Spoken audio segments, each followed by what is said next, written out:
Assalamualaikum warahmatullahi wabarakatuh.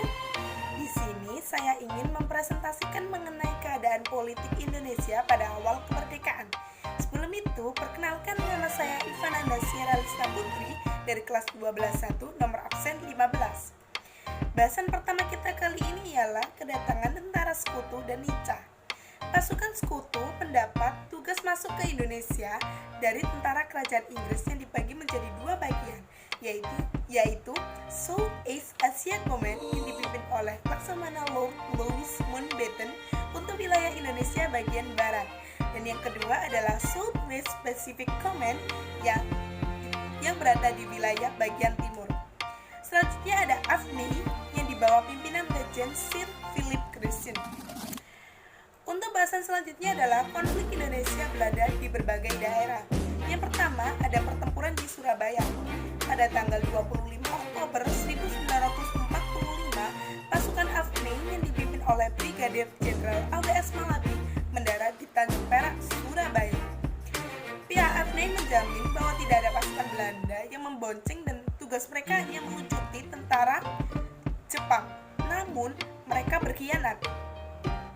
Genjatan senjata berakhir setelah terjadi insiden yang ada di Gedung Internasional yang menewaskan Brigjen Malabi. Pada tanggal 9 November 1945, AFNI mengeluarkan sebuah ultimatum.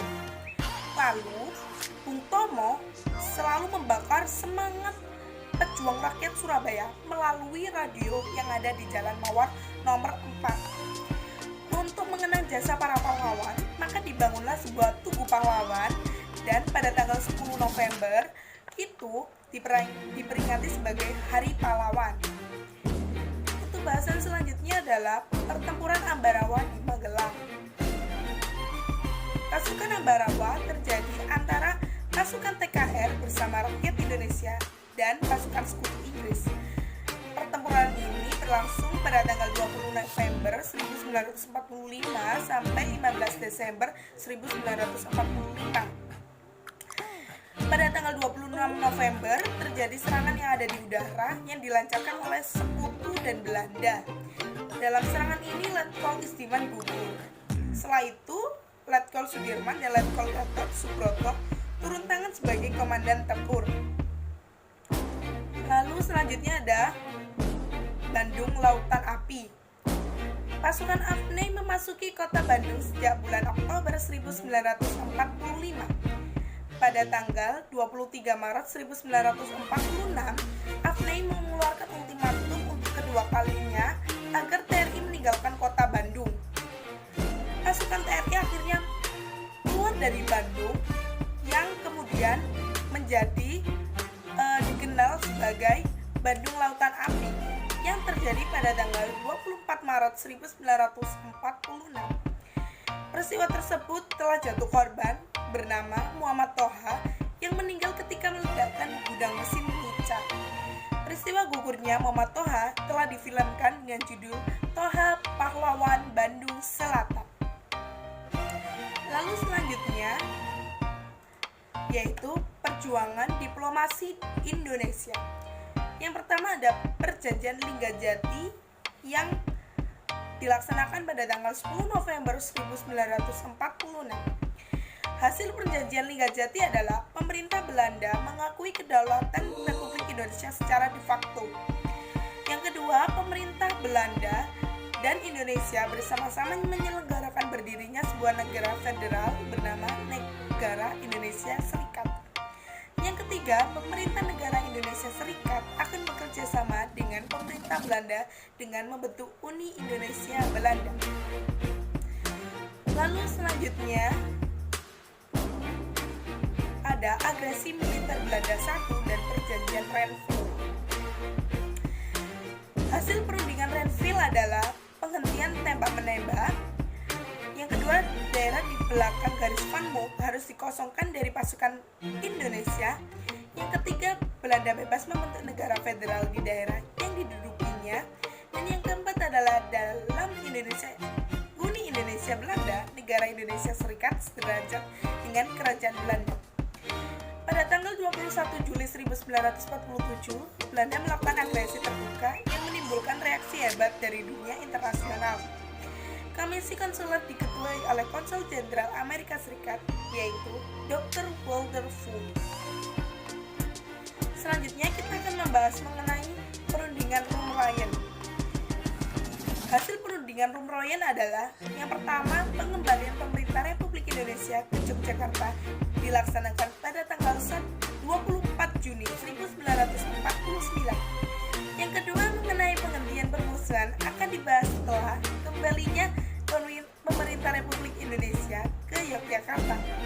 Yang ketiga, KMP diusulkan akan diadakan di Den Haag. Setelah itu, kita akan membahas tentang Konferensi Inter-Indonesia.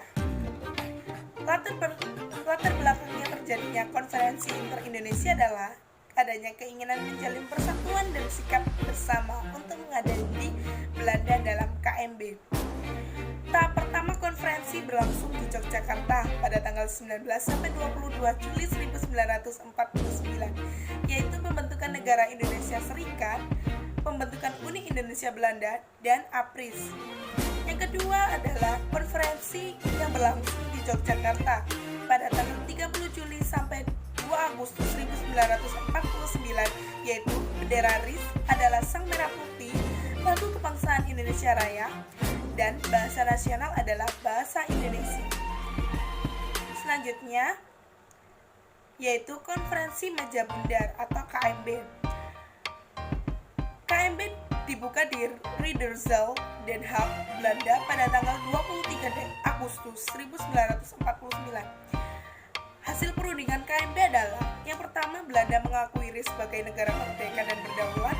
Yang kedua, keresidenan Irian Barat diselesaikan dalam waktu setahun sesuai pengakuan kedaulatan. Yang ketiga, akan dibentuk Uni Indonesia Belanda berdasarkan kerjasama sukarela dan sederajat.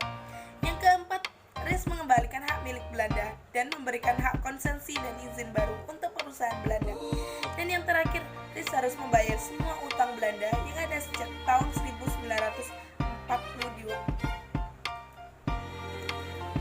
Kesimpulan dari bahasan kita tadi ialah dengan diproklamirkannya kemerdekaan Indonesia pada tanggal 17 Agustus 1945 menandakan berdirinya sebuah bangsa baru untuk mendapatkan pengakuan dari bangsa lain agar statusnya jelas, yaitu merdeka. Seiring berjalannya waktu, banyak sekali pemerintahan mendapatkan masalah dan juga gejolak. Hal itulah yang membuat kita harus berjuang. Itu adalah contoh untuk cara mengatasi sebuah masalah. Para pejuang terdahulu sangatlah bekerja keras dan saling gotong royong untuk mendapatkan sebuah apa yang ia inginkan. Maka dari itu, kita sebagai penerus bangsa wajib meneruskan serta memperbarui apa yang telah pemimpin kita lakukan guna mengharumkan nama Indonesia. Sekian dari saya, kurang lebihnya saya mohon maaf. Terima kasih. Wassalamualaikum warahmatullahi wabarakatuh.